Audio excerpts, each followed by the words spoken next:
देश की सियासी हलचल के बाद अब बारी है विदेश में हुई उन घटनाओं की जिनके बहाने लोग 2024 को याद करेंगे। इस साल अमेरिका में डोनाल्ड ट्रंप ने दूसरी बार राष्ट्रपति का चुनाव जीतकर सबको चौंका दिया। हैरानी तो तब भी हुई जब बांग्लादेश की प्रधानमंत्री शेख हसीना वाजेद को बांग्लादेश छोड़कर भारत में शरण लेनी पड़ी। सीरिया में भी बशर अल असद के शासन का अंत हुआ, उनको भी सीरिया छोड़कर रूस जाना पड़ा। कनाडा और भारत के रिश्ते इस साल बहुत बिगड़े। रूस यूक्रेन युद्ध भी इस साल जारी रहा और इजराइल ने भी लेबनान से लेकर ईरान तक हमले किए। दुनिया के नक्शे पर इस साल कहां-कहां उठापटक होती रही, देखिए इस रिपोर्ट में।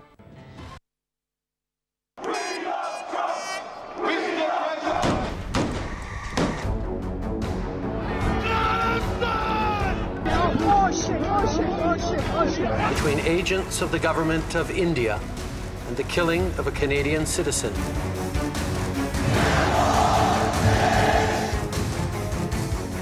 विदेश में इस साल खूब राजनीतिक उथल-पुथल हुई। कहीं तख्ता पलट हुआ तो कहीं ब्लास्ट। सबसे पहले बात अमेरिका में सत्ता वापसी की।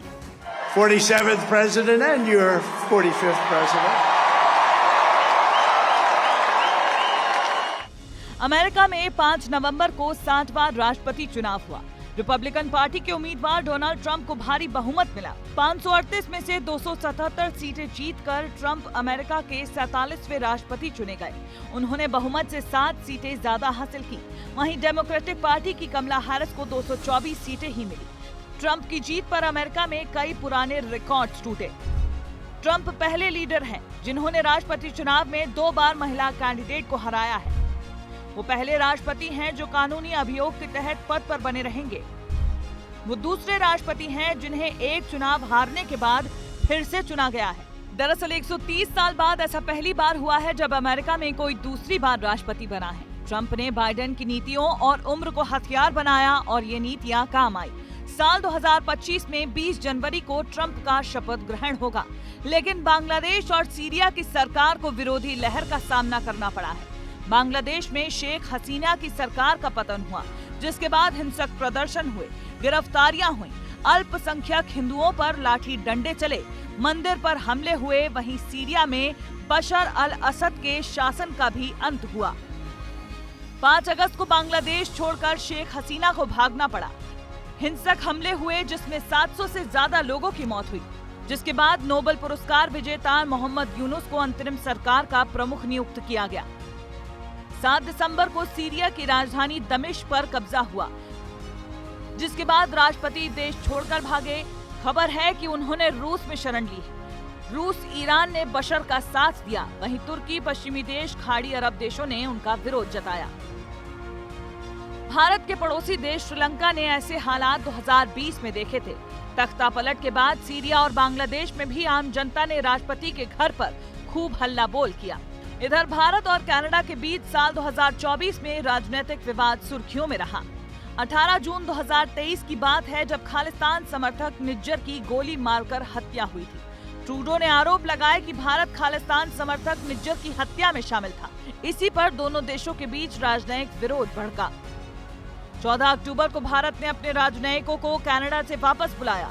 30 अक्टूबर को कनाडा ने अमित शाह पर आरोप लगाए, कहा कि सिख अलगाववादियों को निशाना बनाकर अभियान चलाने का आदेश दिया गया था।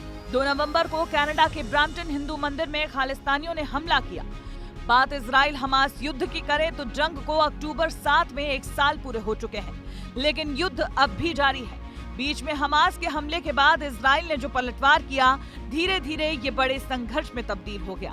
17 सितंबर को लेबनान में हजारों पेजर ब्लास्ट हुए, वॉकी टॉकी फटे।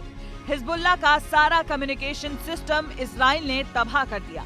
23 सितंबर को हमले तेज हुए। इजराइल ने एक दिन में 1300 हवाई हमले किए। जवाब में हिजबुल्लाह ने 200 रॉकेट्स दागे, लेकिन इजराइल को असली कामयाबी 27 सितंबर को हाथ लगी। हिजबुल्लाह ने हसन नजरल्लाह के मारे जाने की पुष्टि की। 10 दिन के अंदर हिजबुल्लाह की टॉप लीडरशिप का इजराइल ने खात्मा कर दिया। 365 दिनों तक इजराइल और हिजबुल्लाह के बीच छोटे छोटे स्तर पर जंग चलती रही। इस दौरान इजराइल ने हिजबुल्लाह का हिसाब करने के लिए ऐसी पुख्ता तैयारी की कि अब उसे दोबारा खड़े होने में दशकों लग सकते हैं। कुल मिलाकर ये कहा जा सकता है कि साल 2024 महायुद्ध की भेंट चढ़ा और कहीं तख्तापलट ने टेंशन बढ़ाई। अब ये भी तय है कि ये सारी उलटफेरों का असर नए साल पर भी देखने को मिलेगा। ब्यूरो रिपोर्ट, विस्तार न्यूज।